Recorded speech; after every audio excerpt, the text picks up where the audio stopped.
Thank you so much for joining us for today's Connected Conversation.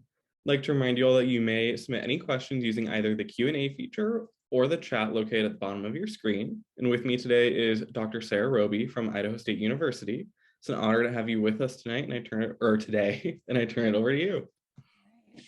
Well, thank you so much. Thank you, Doug, for organizing this. Thank you for graciously allowing me to reschedule earlier this year when I couldn't make the first date. And thanks to the IHC for all of its really important support for folks like me in Idaho. So, all right, so when we think about the end of the Cold War, I imagine images like this come to mind for a lot of us. Polish solidarity evolving over the course of the 80s. We've got mass protests in a lot of countries all over the world. Some scholars have called the period from 1989 to 1991 the era of the people, right? The Cold War had come to define global politics for decades.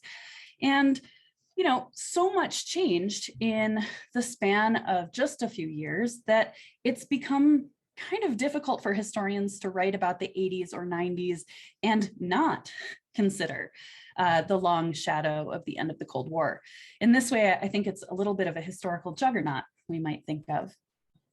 Compounding the difficulty of writing about this era without considering the Cold War is a general reluctance among many historians, although not all of us, a reluctance to tackle events that are too close in recent memory. We do this with an eye towards maintaining objectivity. Some of us struggle to figure out what our archival base would be to study the recent past. We like to have hindsight, of course. There are many considerations that lead historians to be a little wary of studying the recent past. So much so that when I first started my PhD program in 2009, it was kind of taboo to think about choosing a topic that was in the 1990s. A lot of our dissertation chairs steered us a little backwards in time from the 1990s. It was just too recent. This, fortunately, is changing. As time marches forward, so too do the eras that we historians study. I bring this all up to say that the historical analysis of the very recent past can be a difficult task, especially when we think to leave the realm of well-documented high politics and start to consider something as amorphous a topic as culture. What I've brought today is one historian's view of the longer-term impact of the end of the Cold War on American culture. And we should remember, this is a history that is still developing as we speak. Now, the consensus among historians and political scientists is that the US didn't so much win the Cold War as the Soviet Union lost it. Most of the recent scholarship in global history and foreign policy argues that while the Soviet experiment certainly did fail, it was more due to internal fracture than external pressure from the West. Now, the idea that President Reagan won the Cold War certainly holds a lot of weight still in our political culture today. So we can definitely discuss that in the Q&A. But for our purposes today, I want to think about how one of the most remarkable aspects of the end of the Cold War was that from an American perspective, from the perspective of American society, there were very few markers of drastic change. Now, to be fair, compared to nations where a governing structure was toppled, you would not expect to see quite as much of a rupture in the nation that did not lose the Cold War. The US did, however, lose a powerful foe in this moment, both in terms of the realpolitik of having this kind of massive global superpower rivalry, but also in the imagination of having the Soviet sort of competitor out in the world. This is something that translated into culture and politics. I'll come back to this later on, but we should just think that we just should consider that the end of the Cold War in the United States was not a dramatic reinvention of our political system or our economy, again, like it was elsewhere. But just 10 years after the official end of the Cold War, the terrorist attacks on September 11th, 2001, and their immediate aftermath provided a much more visible, tangible period of cultural change in the United States. We can think of this not only in the framework of collective trauma, but in the quick culmination of two hot wars and the establishment of agencies like Homeland Security and other apparatuses of national security programs. But if we choose to see 9/11 as an aberration, we miss out on certain important continuities in American culture, both before and after the end of the Cold War, and certainly since 2001 as well. Some aspects of Cold War politics and culture were so far entrenched by the 1980s as to become thoroughly normalized, thoroughly baked into our mainstream understanding of American ideals. And these were things that were easily adapted to a changing global situation in the 1990s and into the 9/11 era. So let's think about some of these political continuities first. The Cold War left several important permanent imprints on American political institutions. For one thing, the early years of the Cold War oversaw the creation and reorganization of several critical arms of our federal government. The national security state, as we call it today, was born of the late 1940s, just as the Cold War was starting. The reorganization of the American military and national security offices into the Department of Defense within the executive branch is a great example, a big scale example, but it's also emblematic of the many drastic changes in governance during this pivotal early Cold War period. We should think too of the CIA, for instance. This was a product of the early Cold War era. The CIA had a major covert role in US foreign policy making over the course of the Cold War, things that we are still uncovering in our scholarship today.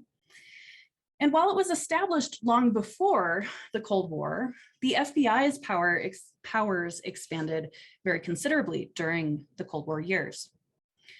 So when historians look at the political consequences of the Cold War period, we think there's a consensus that the cumulative effect, institutional effect of the Cold War was a significant expansion of federal power, a significant expansion of presidential authority, and an expansion of the power of national security offices. One of the great ironies for Cold War historians is that if you look to domestic politics in the US during this era, you see a consolidation and a centralization of power at the exact same time that the United States is sort of operating out in the world, preaching an ideology of democracy, diffuse power, and this sort of thing.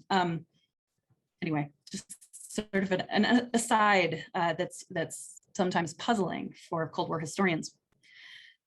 Secondly, oops, there we go, not nukes yet. Secondly, for individual American citizens, the Cold War recalibrated the balance between individual liberties and privacy on one hand, and national security imperatives on the other. At times, this relationship was pretty unbalanced. We can think of the years of McCarthyist repression in the early 1950s, the kinds of civil liberties that were suppressed in the pursuit of quashing domestic anti-communism. At other times, however, the perceived overreach of the Cold War national security state was subject to severe pushback and severe public criticism. We should remember, the rise and fall of Joseph McCarthy was pretty brief, less than a decade, right? And his ultimate downfall was thanks to backlash from members of the public and members of other parts of the federal government for overstepping with the power of the national security state. Other times where we can see public pushback against powerful national security agencies, we can think about the Pentagon Papers, which were a 1971 press expose of 25 years of lies and untruths being perpetuated by the president, by the military about US involvement in Vietnam. Around the same time, we also have Nixon's impeachment and resignation, also something that really stirred up a lot of public pushback against, especially agencies like the FBI. We have a little bit later, the Iran-Contra scandal. Later, even still, there were allegations revealed about the FBI's surveillance of civil rights leaders and other radical activists throughout the Cold War. The list goes on and on and on, right? But even still, more often than these moments of imbalance between security and liberties or public pushback against that imbalance, more often the power of the national security agencies was pretty invisible. And that is a structure that we are certainly still kind of wrestling with in our democracy today. But thinking back to this moment right around 9/11, after the terrorist attacks in 2001, this Cold War era political willingness to adjust the balance between liberties and national security, that willingness was once again invoked to fight the war on terror. The Patriot Act, which passed through Congress just 6 weeks after 9/11, made it easier for law enforcement to surveil American citizens at home. It expanded counterterrorism efforts among law enforcement agencies, again, many of which operated within the sphere of the domestic space in the United States. Now, in the intervening years, the Patriot Act has been subject to a good amount of criticism. Several of its provisions have been rolled back, but once again, this general structure still remains with us. The balance between privacy and security still hangs in the balance in American culture today. There continues to be a heated debate in our society about the limits of federal authority, a government's accountability to its citizens, transparency, right? And the kind of transparency that citizens expect in a democratic state. We can look to more recent examples like WikiLeaks and the US government's response to that. Even more recently, we have the Panama and Pandora Papers, which once again have reinvigorated conversations about transparency and secrecy in the upper echelons of power in the world. And all of these things have also been used as tools of protest and instigators of major public debate. Finally, there are a few Cold War hangovers, so to speak, that I'd like to address briefly. I would be remiss if I did not mention that the teeth of the Cold War conflict, nuclear weapons, are still very much with us today. There are still over 13,000 nuclear warheads in existence, over 90% of which are held by the United States and Russia. Now, this is much less than the 65,000 or so that existed at the end of the Cold War, thankfully. But nevertheless, nuclear weapons still have a major pull over our foreign relations and our relationships with both our allied nations and our enemy or competitor nations. It also bears saying that the US military-industrial complex is as healthy as ever. The trillions of dollars spent on the war on terrorism is evidence of that. And whatever political opinions you hold about US interventionism in Afghanistan and Iraq, it's not a stretch to say that there are major parallels between military expenditures during the Cold War and after 9/11. Now, I couldn't find a graph that did exactly what I wanted here, but you can see, just what kind of relationship we're talking about just since the end of the Cold War. Our military diplomatic alliances are also artifacts of the Cold War. NATO was formed in 1949, the North Atlantic Treaty Organization, as a collective security bulwark against Soviet expansionism. And though US membership in NATO has certainly come under partisan scrutiny over the last recent years, for the time being, NATO remains one of the United States' most important diplomatic commitments. Now, even the Cold War imperative of defending American-style democracy in the world has a post-1989 analog. It's a little bit of an imperfect analogy, but a lot of the interventionist impulse that had characterized US foreign policy before the end of the Cold War, that found a home in American initiatives to expand economic globalization and encourage US-style capital markets out in the world. And I think we can all agree this certainly continues today. Okay, I promised you a discussion of culture. And that's not just about federal policymaking and foreign policy. So the question becomes, can we make similar arguments about American cultural continuity over the past 30 or 40 years? Well, the answer is yes, and no, and kind of, and maybe. As I was brainstorming ideas for this lecture, I did have to face the realization that not everything is about the Cold War, said the Cold War historian rather reluctantly. This, for example, I'm not entirely sure that the revival of 90s fashion and the journalistic hand-wringing over it can be explained by the Cold War or 9/11 or any of the things that we've talked about thus far. But if that's what you came here for, I won't leave you hanging entirely. I'll come back to some of this a little bit later. Instead, I have pulled together a couple of cultural observations that I think can be traced to the continuity between the Cold War and the post-9/11 era. Okay, so for one thing, there are some interesting continuities in terms of the cultural othering that pervades the last 30 or 40 years. Now, very briefly, othering is the term that humanities scholars use to describe the harmful, explicit and implicit ways of establishing in-groups and out-groups, us and them, and in a lot of situations that we're talking about today, American and other, right? Not American. American culture has a long history of harmful othering, from the codification of racial categories as a means to defend slavery, from anti-immigrant sentiments and attitudes, really throughout a lot of American history, disparaging cultural stereotyping. These are all forms of othering, and othering is deeply entrenched in American culture. Now, one way that historians of popular culture think about fiction forms, so here, we're talking about novels and film and television, that sort of thing. One of the ways that we think about fiction is to think of fiction as a mirror to current mainstream social concerns and fears.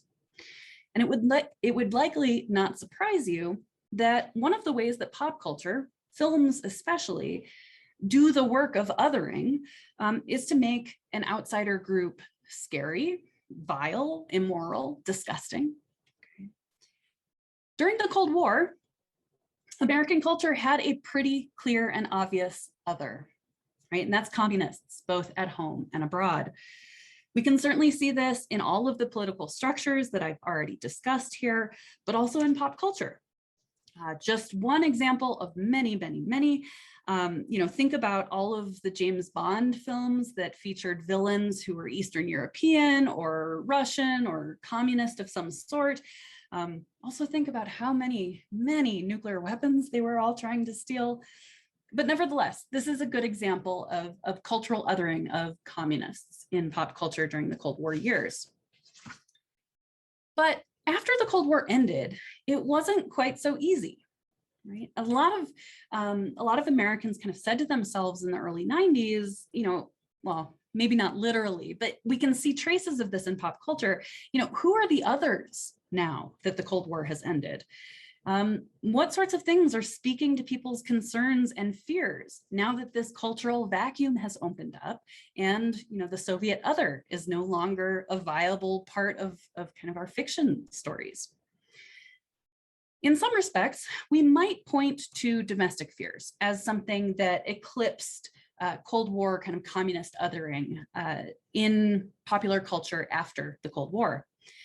Crime, especially drug crime and gang crime, was at the top of political priorities in the 1990s. Several new crime bills, the continuation of the war on drugs, the expansion of mass incarceration, and the resurgence of family values in politics are all good indicators of that. And we are certainly still dealing with the racial fallout of the inequities built by this system and this overarching concern with domestic crime during the 1990s. But if we think about how this expressed itself in pop culture, it probably would not surprise you to know that the Law and Order television franchise debuted in 1990 and witnessed an enormous growth in popularity and the different types of shows over the course of the 90s and into the 2000s. This era of especially television culture, but also in film, was a revived era of the cop show. And you could make the argument that this popularity was evidence, of Americans feeling less safe than many actually were. But there's another trend that I find even more relevant here. Film scholars have noted a general trend over the course of the 1990s that action and spy and thriller films increasingly featured rogue actors as the villains. And here I don't mean actors as thespians, but people who act alone as the plot driver. The films that come to mind first for me are those in the Die Hard franchise, but also films like True Lies, all of which deal with the trope of a rogue villain and often a rogue hero positioned as the only person to stop the rogue villain. One major causal factor in this trend is most certainly the rise of real-life hijackings and terrorism across the 1970s and 1980s, much of which was perceived to be the actions of crazed lone individuals or small-scale radical organizations. After 9/11 and the start of the wars in Iraq and Afghanistan, the trope of the lone extremist easily evolved to incorporate themes of jihadist terrorism and also the complexities of attempting to wage war on non-state actors. Right? While certainly some films in the very early years of the War on Terror valorized military warfare, often at the expense of any kind of nuanced or empathetic racial categorization, just as many films dealing with the themes involved in the War on Terror illustrated the moral ambiguity of fighting terrorism. Here I think of the Bourne franchise, right? So the Jason Bourne movies, all of which have plot lines. I hope this won't spoil anything, but these plot lines revolve around corruption and the blurring of lines between good guys and bad guys. Despite that thoughtfulness, if an action film can hold the potential to be truly thoughtful, despite all of that, there is often some blatant or at least subtle othering and racialization of Muslim characters in these films. So the pop culture sort of transition from Soviet state-sponsored villain to non-state terrorist villain was not always a direct or simple evolution. The simple moralizing of Cold War era good nations and bad nations just didn't fit the post 9/11 world particularly well. Regardless, both during the Cold War and since, film and other pop culture forms have betrayed some of the worst impulses of American xenophobia and villainization and othering. Sometimes when we watch these films now, 10, 15, 20 years later, we are acutely aware of how much our culture has shifted away from the problematic portrayals that we might see. We watch and cringe at a certain treatment of a minority character or a foreign character or a female character. But what we have to remember here, if we think about pop culture as a mirror to society, however imperfect it may be, we have to consider that these these attitudes and these kind of imaginaries were, they held at least some sway in the era in which these films or other pop culture forms were released.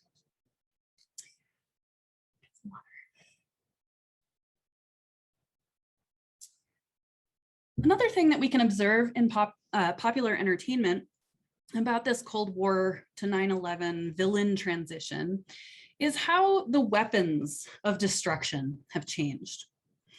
Instead of an insidious plot to start a nuclear war, or more frequently during the Cold War, a misunderstanding, a terrible misunderstanding that could start a nuclear war, our stories since 9/11 have more often featured biological weapons or chemical weapons, and as the modes of destruction.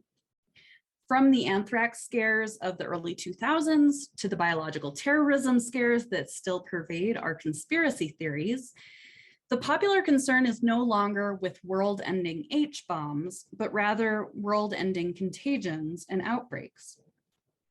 It's no wonder that the 21st century has thus far been the golden era of zombie entertainment. And although it may seem like zombie films might be able to sidestep issues of direct xenophobia, the genre has not always been particularly enlightened in its treatment of race, disability, and other eugenics issues. But all of this is certainly related to what we were just talking about with non-state actors.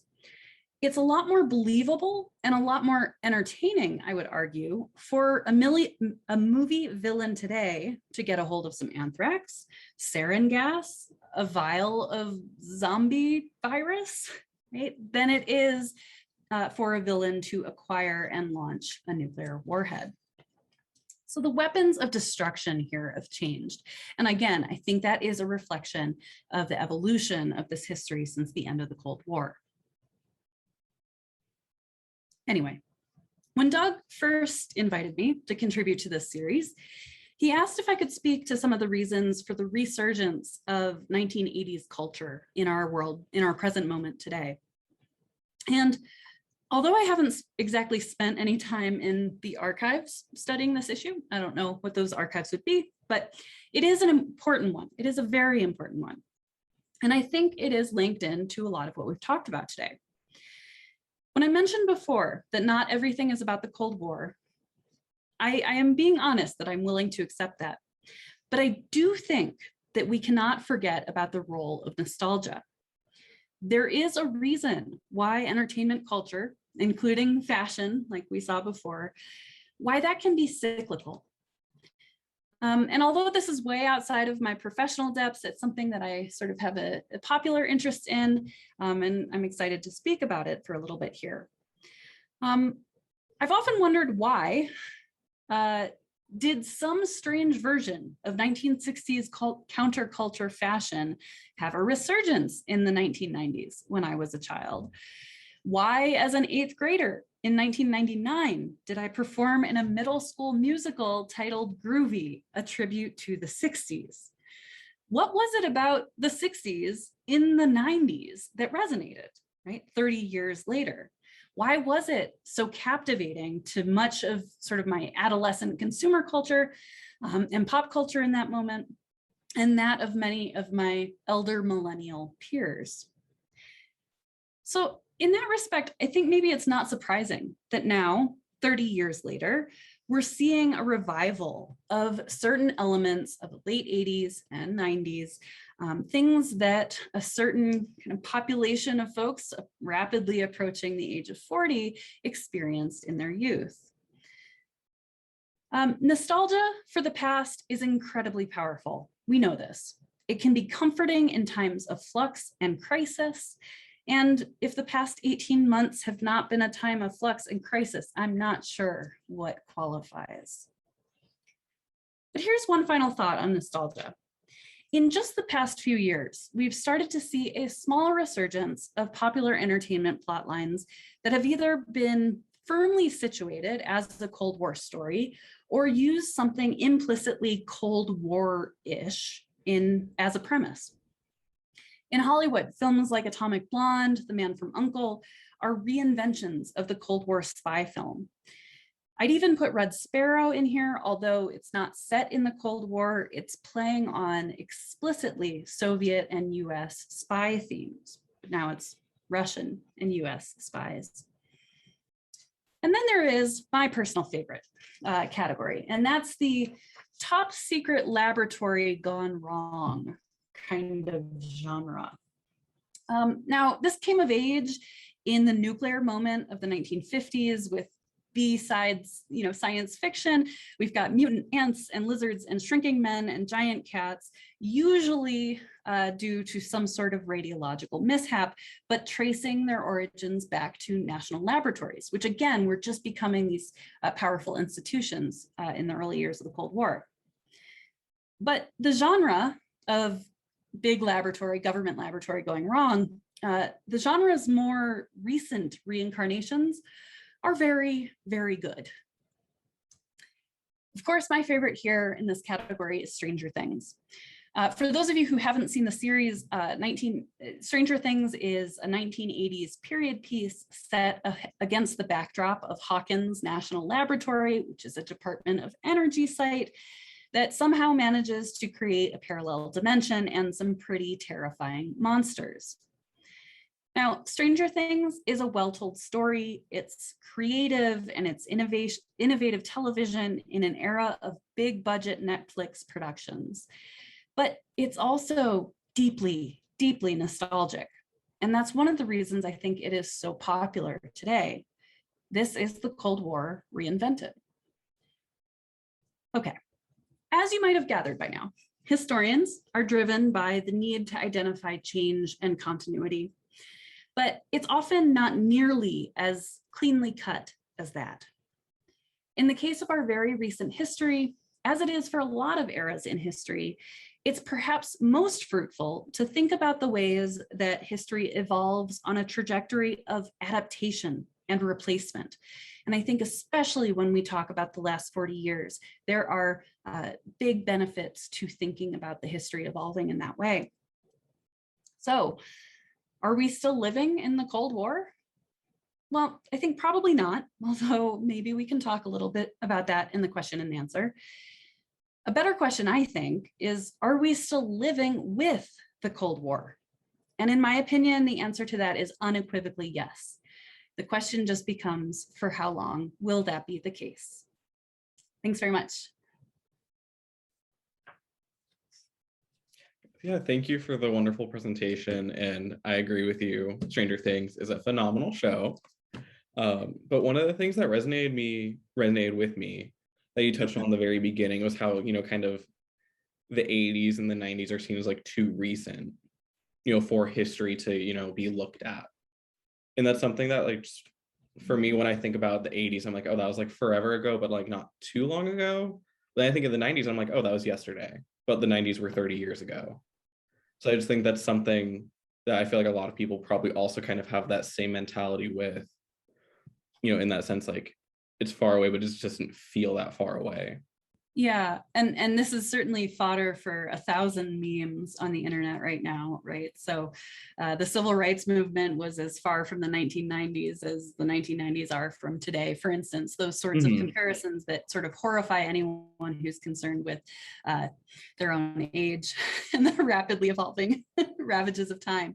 But yeah, there is a certain kind of temporal difficulty because we're living through recent past and starting to study it as history.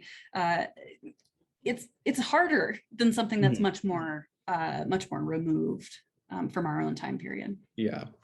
And then we do have a question from the audience. They're asking if, just for clarification, that othering is a feature of most societies. And it's not just unique to American culture. 100%, yes. But yeah, this is a tool of lots of formal institutions in all sorts of societies and cultures, as well as informal institutions and informal groups.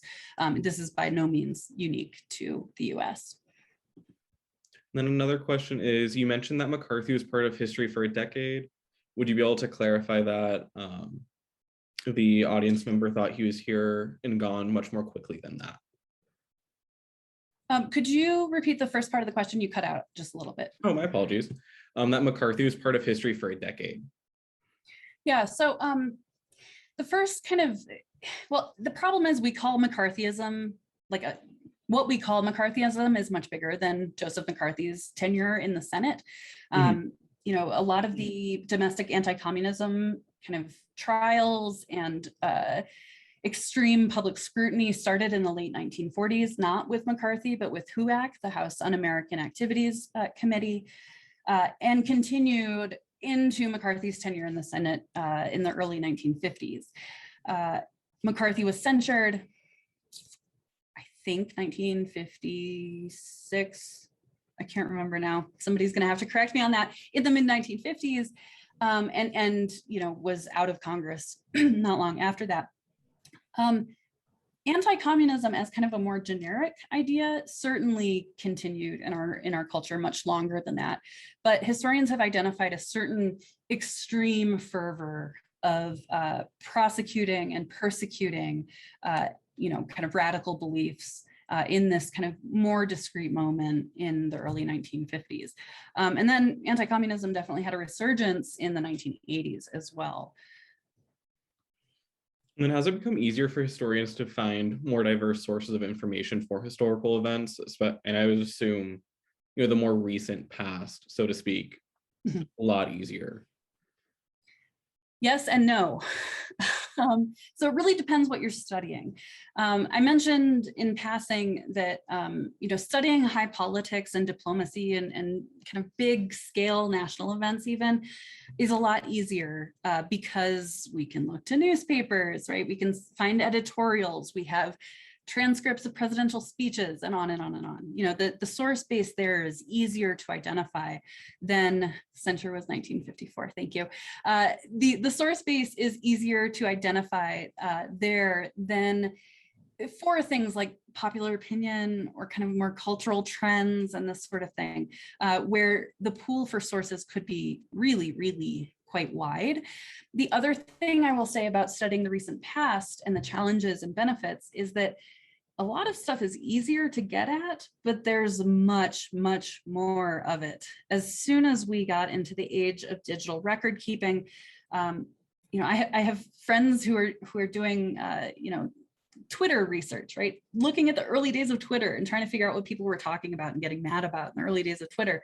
Can you imagine what that research looks like? You need all sorts of digital tools to help you parse through just the mass amount of digital sources. So I don't know, I feel quite lucky that I wasn't trying to do dissertation research about the recent past in the, you know, with records in the digital age. I don't know what's next for historians as we transition from much more kind of paper and physical sources into the digital realm.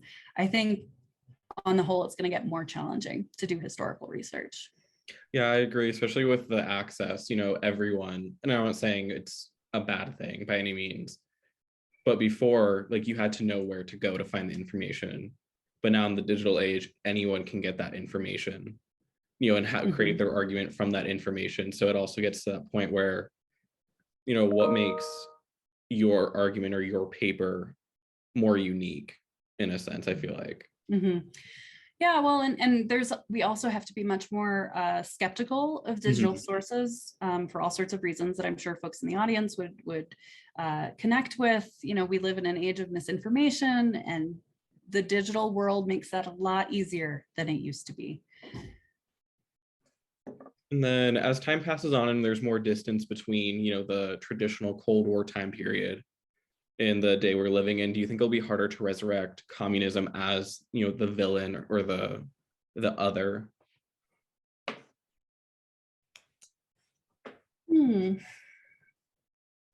So resurrect, I'm assuming we're talking about like having communist villains continue to appear in our popular culture. Yes, probably. I think that anti-communism and communist fear is still a big enough part of our political culture right now, and it's a big enough part of things that people actually remember living through, that I think it's particularly resonant right now. I think as more distance happens between this era and this very intense political fear, I think it's going to be harder and harder for audiences to connect with. I think that for films or television to portray that, they're going to have to be really heavy-handed in what anti-communism looked like, and it was heavy-handed. Let's be real. But I see this with my traditionally aged, freshman students. When we talk about McCarthyism, it's like, I don't know, it doesn't make any sense to them. How could this guy have gotten away with this? Couldn't everybody just see that see through his antics? So I think that's evidence that probably we're moving more in that direction, that it's going to be harder and harder to use communism as a scapegoat.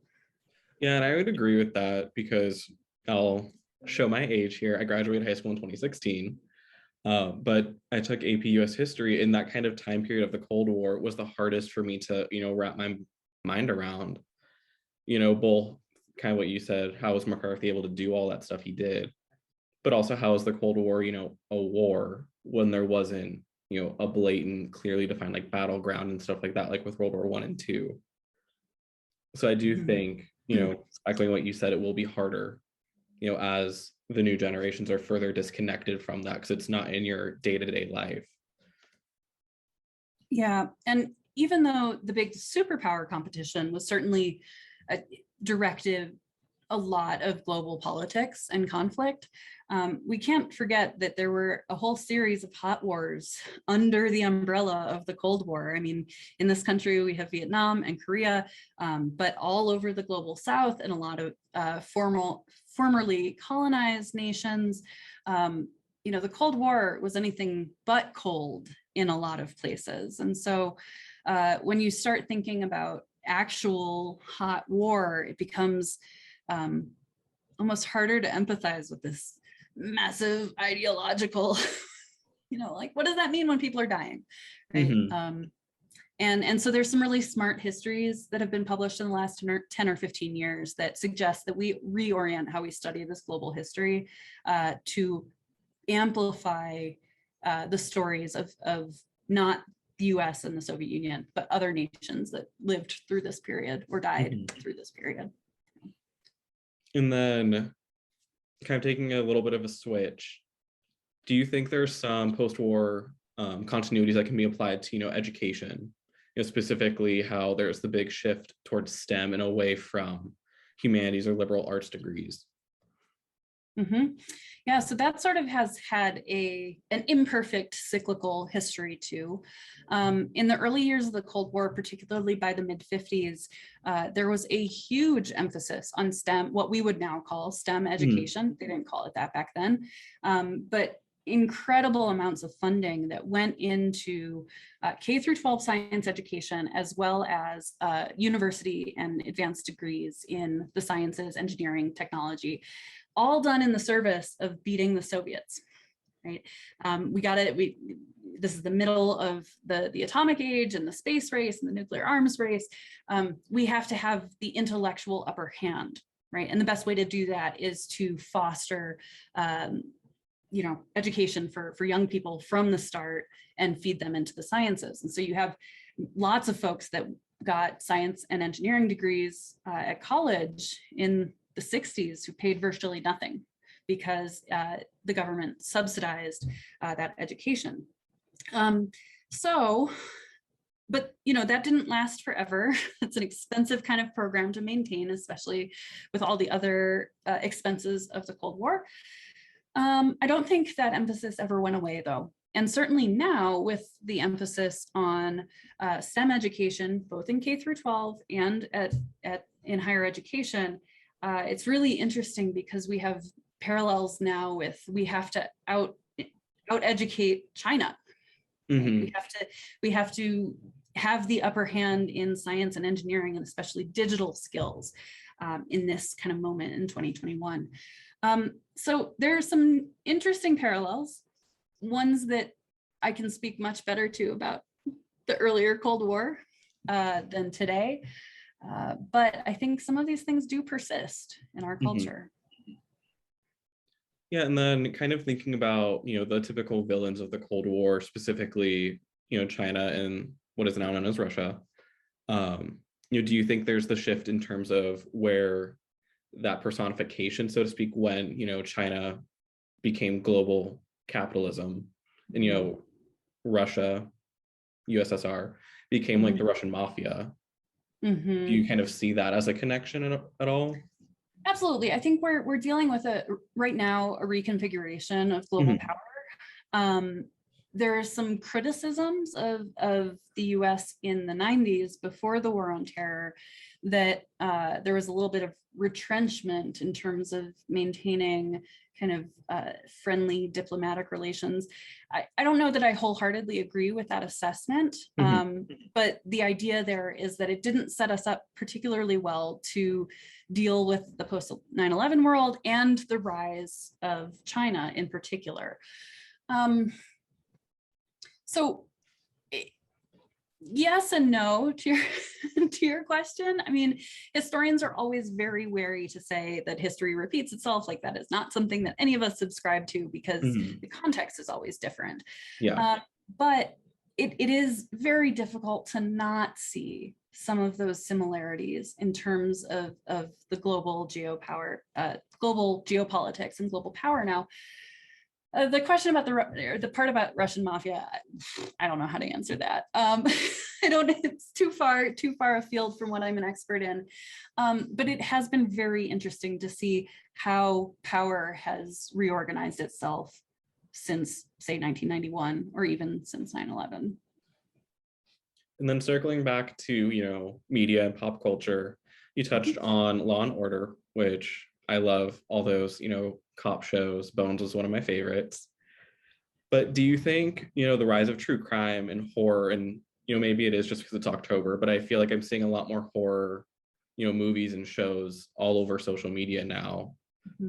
Do you think those are kind of a new version of playing on a cultural vacuum, or, a reinvention of the cop show again in a modification to make it, even more popular? Yeah, I do think that some of our kind of more current nuanced ideas, especially about race and gender, are glomming on to these established pop culture forms. We can talk about horror and the cop show or cop movie drama, or genre, not drama. So I'm thinking here of Brooklyn Nine-Nine, which is a show that I quite have enjoyed, even though I sort of cast a skeptical eye on some police shows, but especially in its last couple of seasons, has really tried to grapple with some of the current, in this moment, conversations about police authority, the kind of racial dynamics involved in policing the United States. And that's been interesting because that's a sitcom, like, it's funny. But I think I would commend that show for kind of figuring out how to combine, a kind of current empathy with what's going on in our nation right now with its established genre. I think probably, so full disclosure, I'm not a huge horror fan, so I can't say that I'm particularly well read in horror films, but I would be hard pressed. I mean, you can see this actually, shoot, I can't remember the names of what I'm thinking of right now, but I think that you are seeing some of these current ideas about culture trickling into these established forms. Even in horror, I would be shocked if that wasn't happening. And then obviously this is more of just kind of your thoughts, but we had an audience member ask if you think we are or will be entering a, so to speak, new Cold War with China. Yep. I don't know. My opinion here is that we should be very careful to think that the past gives us a ton of insight into what is going to happen in the future. Again, we are in a massively changed moment than we were 30 or 40 years ago. And I think it's too easy to say that it's going to, US competition with China is going to, follow along the same contours as what happened in the early and later Cold War. One thing I will say is that I think in our moment right now, the United States is much differently positioned in a global community than it was in 1945. So the US emerged out of World War II, this really dominant economic and political power. It consolidated quite a lot of international power as a nation. So, you know, in the 40s and 50s, certainly into the 60s too. And so I think if we're going to toy with the question of whether we're entering a new Cold War, we have to consider that like the US is not as clear-cut a global superpower as it once was. Yes, it is still a very dominant nation, but we're not coming out of a war where lots of countries suffered devastating population and monetary losses. I think we're getting off to a very different start if we are entering a new Cold War with China. Yeah, it wouldn't look the same. No. By any means. You also don't have that same kind of conflict over, you know, Berlin, for example, you know, tearing down the Berlin Wall. There's nothing set up like that currently, you know, with the US and China both being involved with one specific geographic entity. Yeah, I think the closest thing we have to that is, I think the closest thing we have to that right now is the South China Sea and shipping channels in a couple of like really critical places in the US. But even still, it's not the same. The Iron Curtain is invisible if it exists at all here. And then would you be willing to touch on, you know, kind of explaining why othering can be seen as a problem? You know, kind of you know, like a 50,000 feet, you know, unemotional kind of point of view. Yeah, well, so establishing group identity is not inherently bad, right? You know, this is our religious identity, or this, you know, is our ethnic or racial identity, or all sorts of other kind of ways of creating group identity isn't inherently harmful. The way we use othering, though, in certainly in history, is to talk about how that establishment of group identity can cause real harm to the people not included in that group identity. So I think if we could, yes, othering can exist without being harmful or negative, but I think I would call it something else, just because this is sort of a technical word that we're using. And it's important to remember that othering or establishing group identity and not group identity is often done in the pursuit of reaping benefits for the in-group. Now, those can be very tangible benefits, very important benefits, but they can also just be sort of much more inconsequential things. And so, yeah, I think as a historical theoretical concept, othering is very, very useful. But when we use this idea out in kind of more a general sense, there are lots of different, more nuanced ways we can talk about what it means to establish identity and the opposite of whatever that identity is. No, I totally agree with that. And I think, you know, obviously, as we've talked about throughout this whole presentation, you know, context is really important too. You know, because for me, I think an example of othering would be like me and my close friend group versus people I'm not friends with. You know, and that's more of a harmless version of it. However, you know, US as the us and then Russia as the other, obviously that has a lot more implications than, you know, your friend group and not friends. Right, especially if you consider all of the economic, political, military structures that were done in the service of that othering. You know, in your example, not your friend group example, in the service of the othering having to do with the Soviet Union. Yeah, but you know, I'm thinking about high school cliques now. High school cliques can be not very positive either. Anyway, yeah, but your point is a good one. And then, yeah, we don't have any more questions. So I'm just going to ask you an off the wall one. What is your favorite trend that's been coming back from the 80s and 90s? Not clothes. I mentioned hand wringing about 90s fashion. I think that some of those things are best left left in the past.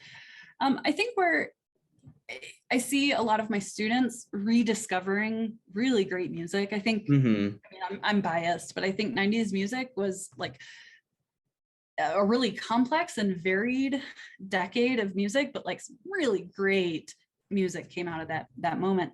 And so I think that as folks are rediscovering some of these very important bands from the 90s, that's fun to watch, and 100% nostalgic for me. Totally.